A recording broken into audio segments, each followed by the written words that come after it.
I got married last year to this beautiful girl. I was happy, and she seemed happy too. Our families got connected through some common connection. I met her for the first time in a coffee shop in March last year. I liked her from the first instance I met her.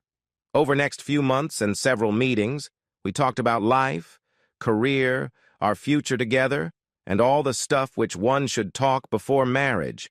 Our perspective on most of the things aligned, which had not happened with the girls I had met before her. I fell in love with her the more I talked with her. So, when time came, I said yes to marrying her happily. She also said yes. And we got married last October. Both of us are working professionals. So once she came to my home, we continued with our career. And everything was good at home, too. We cooked together, went out, had fun. Everything was good sexually, too.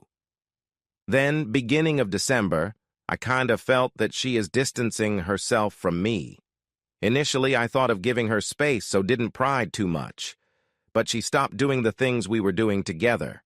After a week or so, I couldn't ignore it any further. So I asked, "Is everything okay? You seem sad since past few days." She would just say, yeah, everything is fine.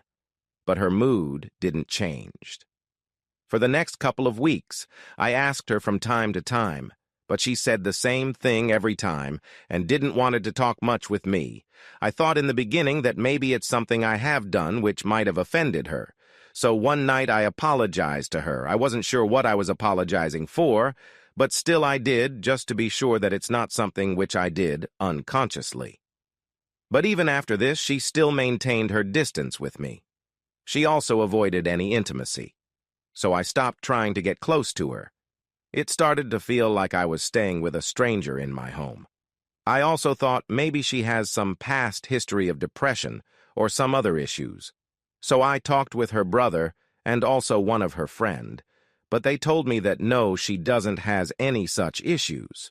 By Jan end, it was around 2 months since we behaved like husband and wife. In between these 2 months, I tried many times to break this barrier and tried to talk to her, but she would get irritated and angry. We had some small fights, too. In the first week of Feb, she left for another city for a week and told me she has a friend whom she is going to meet. I felt happy that she finally is looking forward to something, and maybe it was this new place which made her sad. While she was away, I would call her every day once, but she would usually not pick up. Or when she did, we talked hardly for like 2 minutes, and her 1-week stay extended to 2 weeks.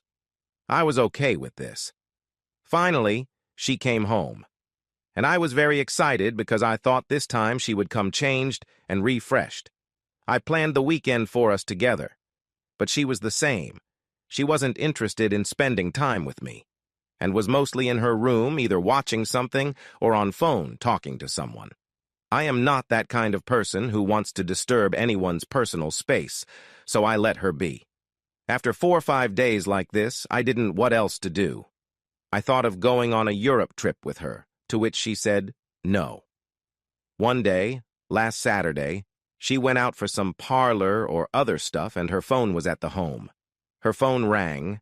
Initially I ignored, then it pinged with some messages. Then I did what I didn't thought I would do ever. I saw her phone, though it was locked. I could see the WhatsApp messages notification, and message read, "Hi baby, I miss you so much. When are you coming again?" and some heart emojis. I can't explain how I felt after reading that. Once she came back, I confronted her. I didn't shout. I just said her calmly that I know who she went to meet and why she is not interested in me. She told me that it's her boyfriend from college. I didn't know what to say to her. I left my flat and went out. Later, I had some more questions that I asked her as to why she married me then and other things. To all these questions, she only had one answer that I don't know. Yesterday, she came to me saying she is sorry and that she has broken up with her boyfriend and that she would never do something like this again, and that she would only love me from now onwards. I feel shattered inside. I don't feel anger, I just feel sad. And what's actually funny is that there is still some love that I feel for her. I feel disgusted with myself. I am not sure what to do now. I am a software engineer by profession, and I am 33. I am planning to leave the country and go for a software job in Europe somewhere. First, I will have to divorce her. Should I give her one more chance? I am aware of the fact that once a cheater is always a cheater. What do you guys think? Update: I got around 80 pings asking me to share an update, so thought of sharing it here itself. I decided to postpone the decision of whether to divorce or not for 6 months.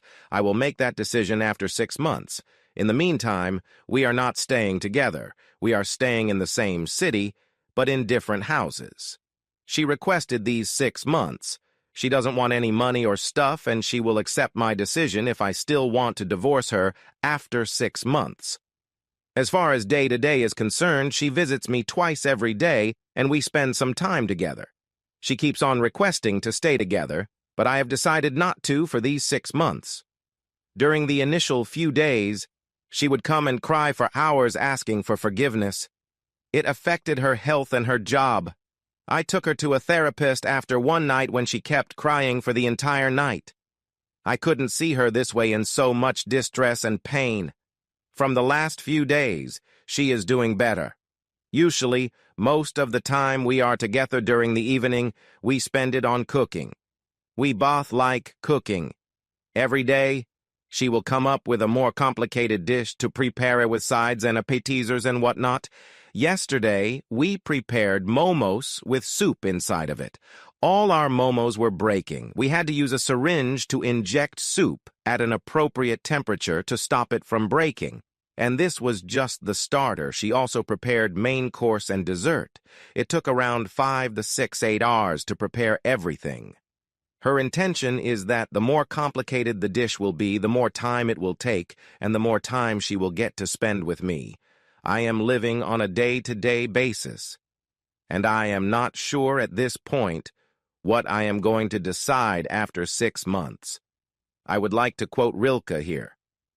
Let everything happen to you, beauty and terror. Just keep going. No feeling is final.